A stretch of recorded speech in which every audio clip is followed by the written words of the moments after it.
Squid game ने जिन हजारों लोगों की जान ली, उनके पीछे ऐसे लोगों का रैंक छुपा हुआ है जो आपकी कल्पना से बहुत ज्यादा परे है। सन 1988 से हर साल एक नया गेम शुरू होता है जो पिछले गेम से ज्यादा डेंजरस होता है, केवल यह यकीन बनाने के लिए कि स्क्विड गेम के सिस्टम हार्ड एंड सेफ है, जिसमें लोगों को अविश्वसनीय तरीके से एक पोजीशन में रखा गया है। मैं आप सबका यहाँ तहे दिल से स्वागत करता हूँ। जहाँ फर्स्ट रैंक इस सेल्समैन से शुरू होता है, जिसे स्क्विड गेम के गेटकीपर के रूप में देखा जा सकता है, जो कि उन प्लेयर्स की पहचान करके उनका सिलेक्शन करता है और उन्हें मौत के गेम तक पहुंचाता है। यही बात उसे खतरनाक बनाती है। इमेजिन कीजिए कि आप किसी मेट्रो स्टेशन पर दुखी और अपने जीवन से परेशान बैठे हैं, तभी वहाँ सूट बूट पहना एक खुशमिजाज व्यक्ति आता है और आपको ताकची का एक आसान गेम खेलने का मौका देता है। अगर आप जीतते हैं तो आपको पैसे मिलते हैं, बट अगर आप हार जाते हैं तो बस एक थप्पड़ खाना होगा। आप मेरे साथ ताकची खेलिए और हर बार जीतने पर मैं आपको 1 लाख वॉन दूंगा। सुनने में सही सलामत लग सकता है, लेकिन यह खेल आपके जीवन का सबसे खतरनाक और लाइफ चेंजिंग होगा जो आप कभी खेलेंगे। आप देख सकते हैं कि सेल्समैन केवल आपके हुनर का टेस्ट न लेकर वह आपकी डिप्रेशन से भरी लाइफ का टेस्ट ले रहा है, क्योंकि वह जानता है कि आप अपनी लाइफ में सब कुछ गवा चुके हैं और अगर स्क्विड गेम में उसे एक मौका मिल रहा है अपनी लाइफ चेंज करने का, तो वह हर प्रकार के अपमान या दर्द को सहने के लिए तैयार है। इधर जीवन सब कुछ भुला देता है, फिर चाहे आपने हारने पर कितनी बार थप्पड़ क्यों न खाई हो। फिर जब प्लेयर फाइनली जीत जाता है तो उसे पैसे के साथ एक बिजनेस कार्ड मिलता है, इसमें किसी भी डिस्ट्रीब्यूशन की कोई डिटेल नहीं होती, बस एक फोन नंबर होता है। तो आप स्क्विड गेम में एंटर कर और ऐसी इजी गेम्स खेलकर इससे भी ज्यादा कमा सकते हैं। तो सर,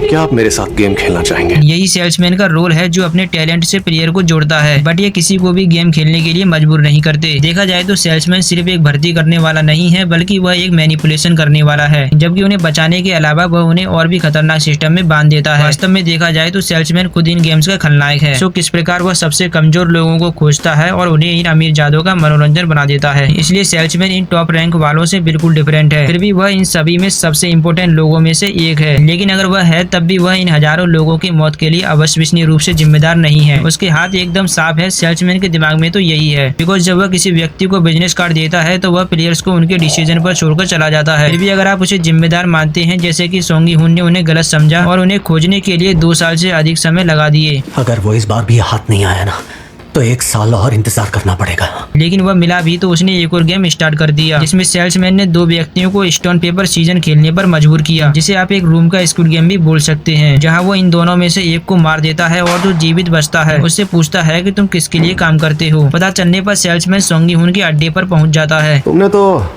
बड़ी शिद्दत से मुझे ढूंढने की साजिश की। जहाँ ये दोनों ठीक वैसे ही मिलते हैं जैसे ये फर्स्ट टाइम मेट्रो स्टेशन पर मिले थे, लेकिन इस बार फर्क इतना है कि पहले सेल्समैन इन्हें खोज रहा था और अब सोंगी हुन इन्हें खोज रहे हैं। यहाँ भी एक मौत का गेम स्टार्ट होता है, लेकिन इस बार गेम का मजा सेल्समैन को भी चखने को मिला। यह अपने मालिक के प्रति काफी लॉयल थे, जिसने अपने सीनियर का जरा भी खुलासा नहीं किया। आप इससे अंदाजा लगा सकते हैं कि सेल्समैन कोई कम रैंक का नहीं है, क्योंकि इनका अपने मालिक के साथ सीधा संपर्क है। ये पहले पिंक गार्ड में से एक थे। इनके पिता ने गेम में पार्टिसिपेट किया था, जो कि गेम हार गए और इनसे अपने पिता की जान लेने को कहा गया, लेकिन इन्हें अपनी पिता की जान लेने में जरा सा भी एहसास नहीं हुआ। इसके बाद इनका प्रमोशन हुआ और ये गेम में प्लेयर्स जोड़ने का काम करने लगे। लेकिन अगर अब बात करें पिंक गार्ड्स के बारे में, तो इनका एक पूरा ग्रुप है जिन्हें 3 लेवल्स पर डिवाइड करके रैंक दिए गए हैं। इसमें से सबसे नीचे से स्टार्ट करते हैं, जहाँ ये पिंक गार्ड जिसे सर्कल मास्क से रिप्रेजेंट किया गया है, जिसे कुछ अंधे के हाथ कंट्रोल करते हैं, जो स्मूथली तरीके से अपना काम करते रहते हैं। इन्हें हल्के लेकिन आवश्यक वर्क सौंपे जाते हैं, जो सुनिश्चित करते हैं कि कोई रुकावट न हो। देखा जाए तो ये अनिवार्य रूप से पिंक गार्ड वर्कर्स के सिटीजन्स हैं, जिन्हें रैंक के हिसाब से ड्यूटी मिलती है, जैसे गेम मैनेजमेंट में हेल्प, मेंटेनेंस करना और साफ सफाई के काम संभालने के इर्द गिर्द ही घूमते रहते हैं। वे मरे हुए प्लेयर्स के डेड बॉडीज को ले जाने के साथ साथ उन्हें भट्टी में जलाने का भी काम करते हैं और प्लेयर्स को खाना भी देते हैं। अगर पिंक गार्ड न होते तो शायद ही गेम्स सही ढंग से कंप्लीट हो पाते, लेकिन इसके बावजूद भी कोई इनकी फिजिकल डिमांड्स पर ध्यान नहीं देता। पिंक वर्कर्स बाकी गार्ड की तरह ही हार्ड रूल्स के बीच रहते हैं। वे हाई रैंकिंग मैनेजर्स के बिना परमिशन की बात नहीं कर सकते और उन्हें उसी ऑर्डर पोजीशन में रहना होता है जब तक कि हाई रैंकिंग वाले आदेश न दें। उन्हें हथियार रखने तक की परमिशन नहीं है और ना ही किसी प्रकार की डिसीजन लेने की पावर। साथ ही इन्हें अपने कमरे के बाहर हर समय मास्क पहनना होगा। इनका रोल इनह्यूमन नेचर जैसा है, जो कि इनके बिहेवियर से झलकता है। उन्हें प्लेयर्स के प्रति संपत्ति या फेवर दिखाने की इजाजत नहीं, फिर चाहे उन्होंने कितनी भी गड़बड़ क्यों न की हो। वे रूल्स फॉलो करते हैं और जो कुछ भी हो रहा होता है उसे देखते रहते हैं। इन्हें ऐसा लगता है मानो इनसे इनकी ह्यूमैनिटी एंड मोरलिटी छीन ली गई हो और इन्हें मात्र हथियार बना दिए, जो अपनी ड्यूटी और इक्वालिटी को ही सबसे ज्यादा इंपोर्टेंस देते हैं। वे रूल्स में इतने ही बंधे होते हैं जितने की गेम गेम्स में प्लेयर अगर ये गेम में फेल होते हैं तो इन्हें एलिमिनेट कर दिया जाता है। ठीक ऐसे ही गार्ड से कुछ गलत हुआ तो इन्हें भी खत्म कर दिया जाता है। फिर चाहे वह सिस्टम के फेसलेस स्टाफ हो या प्लेयर्स, सभी स्क्विड गेम के शिकार बने हुए हैं। अपने चेहरे छिपाकर और आवाज को दबाकर ऑर्गेनाइजेशन यह सुनिश्चित करता है कि वे केवल गेम्स के मशीनरी हैं जो अपनी पर्सनैलिटी को काफी हद तक गवा चुके हैं। वैसे एक प्रकार से देखा जाए तो ये सही भी है, क्योंकि कुछ वर्कर्स स्क्विड गेम के रूल्स को तोड़ते हैं, इन साथ ही वे प्लेयर्स के साथ पक्षपात करके गेम्स का मजा भी खराब करते हैं, जैसा कि 2 वर्कर्स के साथ देखा गया। इन्होंने रूल्स को तोड़ा और प्लेयर नंबर 111 के साथ मिलकर साजिश रची, जो कि एक डॉक्टर थे। बकवास बंद करो और मुझे बताओ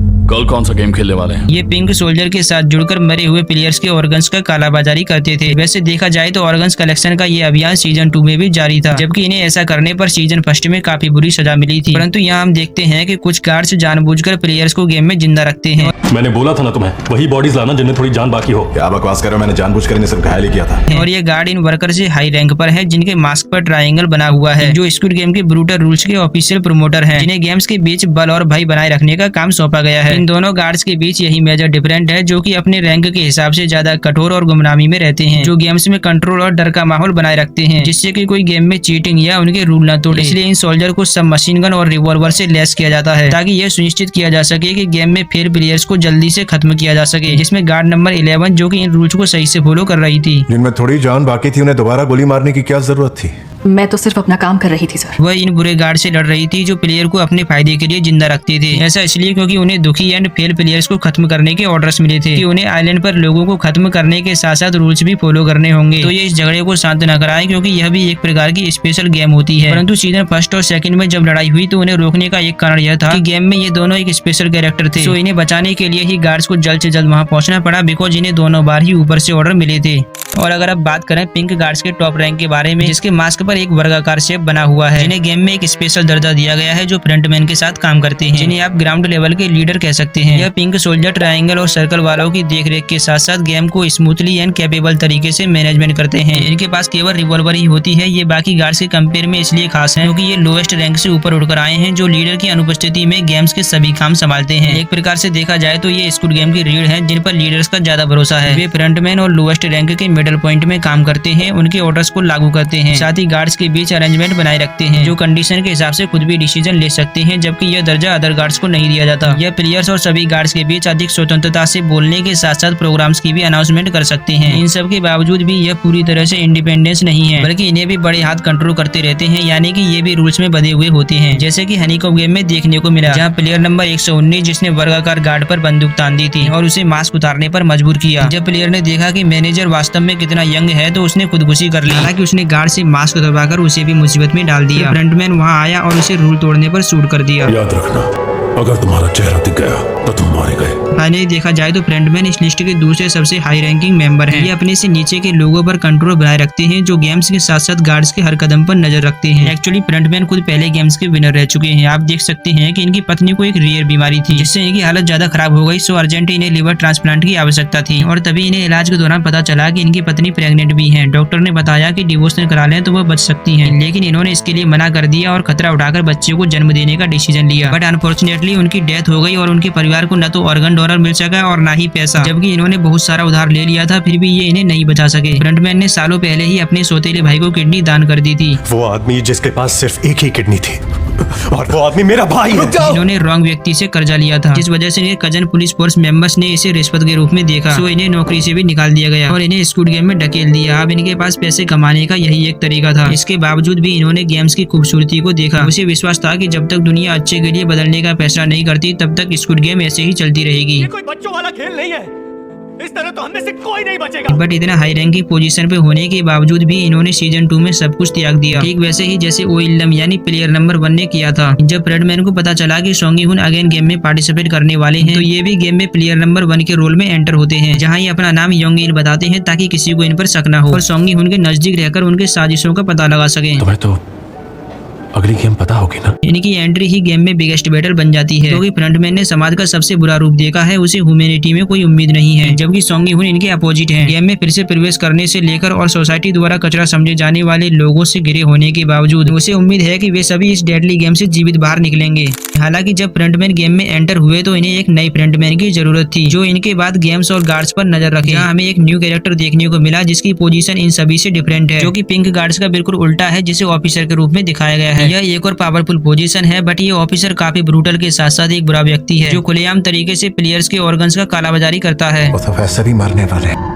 अगर हम उनके ऑर्गन देकर किसी को जिंदगी देते हैं तो उसमें बुराई क्या है? यह भी स्क्विड गेम के ओल्ड मेंबर में से एक है, क्योंकि इन्होंने मैनेजर नंबर 11 से 7 साल पहले एक हॉस्पिटल में मुलाकात की थी जब वह उत्तर कोरिया से भागने के बाद वीकेंड अनसिक्योर थी। इन्होंने इसे एक बेहतरीन गार्ड के रूप में देखा और इन पर दया करते हुए इन्हें स्क्विड गेम का हिस्सा बना लिया। तुम्हारी हालत देखकर मुझे दुख हुआ था। जिंदा रहने का एक चांस देना चाहता था तुम्हें, और मैं इसके लिए आपकी बहुत शुक्रगुजार हूँ। लेकिन यह ऑफिसर भी फ्रंटमैन से डरता है, सो देखा जाए तो यह इन सभी से ऊपर है। लेकिन आपको बता दूं, स्क्विड गेम की असल परत वीआईपी है। यह हाई क्लास और डेडली गेम्स के फाइनेंसर हैं जो कि दुनिया भर से आते हैं। पिंक सोल्जर्स और यहाँ तक कि फ्रंटमैन भी इनके गुलाम हैं जो वीआईपी के सिस्टम में बंधे हुए हैं। अगर कभी किसी प्रकार की प्रॉब्लम आती है तो इन तक पहुँचना नामुमकिन है। इनकी उपस्थिति गेम्स के रियल उद्देश्य को प्रकट करती है। स्क्विड गेम गरीबों के लिए एक दूसरा मौका नहीं बल्कि इन वीआईपी का एंटरटेनमेंट है। अगर टेक्निकली रूप से देखा जाए तो सभी लोएस्ट रैंक इनके आगे बेजान वस्तुओं की तरह है। यह बिल्कुल ऐसा है जैसे किसी मनुष्य से उसकी मानवता छीन ली गई हो। इसके बाद ये मास्क वाला वेटर जो कि एक साधारण गुलाम है जो बिना किसी सवाल के वीआईपी की इच्छा के अनुसार काम करते हैं, लेकिन उनके लिए खेल एक मात्र तमाशा से ज्यादा कुछ नहीं। यह एक तरह का हाई दाव वाला जुआ है जहाँ वे मानव जीवन पर उसी तरह दाव लगाते हैं जैसे कोई हॉर्स रेसिंग पर दाव लगाता है। जब कोई मरता है तो वे खुशी मनाते हैं, साथ ही दूसरों के दुख पर हंसते हैं। उनके लिए गेम्स के कोई मायने नहीं है। वे खुद की डिजायर इच्छाओं को सेटिस्फाई करने के बारे में सोचते हैं, जो विशेष रूप से ग्लास ब्रिज गेम के दौरान देखा गया था, जहाँ एक खिलाड़ी अपने ग्लास वर्किंग के एक्सपीरियंस से प्लेयर्स को हार्ड पैनल के बारे में बता रहा था, जिसमें इन वीआईपी का मजा खराब और काफी बोरिंग फील होने लगा। I didn't catch it either. Well, that's no fun. इसलिए वे लाइट्स बंद करा देते हैं, केवल अपना एंटरटेनमेंट बढ़ाने के लिए उसे गेम से बाहर करवा दिया। ये इतने पावरफुल हैं कि फ्रंटमैन भी बिना किसी क्वेश्चन के इनकी मांगों को पूरा करता है। वह भी इनके आगे वेटर जैसा ही गुलाम है। एक्चुअली वीआईपी से जुड़े सबसे परेशान करने वाले मूवमेंट्स में से एक यह था जहाँ ये स्टाफ के एक मेंबर का शोषण करने की कोशिश करते हैं, लेकिन अनफॉर्चुनेटली वह एक पुलिस वाला था, इसलिए वहाँ से बच निकला। Tell me everything you know about the game. VIP लोगों को ओनली अपने मनोरंजन के रूप में देखते हैं। यह किसी और के इशारे पर काम नहीं करते बल्कि अपनी मर्जी के मालिक होते हैं, जो स्क्विड गेम के किसी प्रकार के रूल्स को फॉलो नहीं करते। यह अपने पैसे से इस डेडली गेम को ऑपरेट करते हैं। हम सभी ने प्लेयर नंबर 1 यानी ओ इल्लाम को गेम में देखा होगा, जो पूरे स्क्विड गेम के प्रमोटर हैं, जिसे इन सभी में टॉप पर दर्जा मिला हुआ है और वह इन सभी से ऊपर खड़ा है। सो यह कोई इत्तेफाक नहीं कि ओ इल्लाम ही स्क्विड गेम के क्रिएटर हैं, क्योंकि उन्होंने बताया था कि हमने इस गेम को इसलिए बनाया बिकॉज इनकी लाइफ में इतना पैसा था जिससे इनकी जिंदगी में कोई मजा और रोमांच ही नहीं रहा। और फिर इन सभी ने मिलकर स्क्विड गेम की नींव रखी, जिसमें ये कमजोर लोगों को एक मौका देने के बजाय उन्हें अपने एंटरटेनमेंट के लिए यूज करते हैं। वैसे रियलिटी में देखा जाए तो इनका पकड़ा जाना जरूरी है और तभी इस गेम का एंड हो सकता है, लेकिन इन्हें टच कर पाना भी इम्पॉसिबल है, क्योंकि ये कुछ समय के लिए ही गेम्स देखने को आते हैं और मौका मिलते ही यहाँ से निकल जाते हैं। खैर गाइस, आपको ये रैंकिंग कैसी लगी कमेंट में बताइए।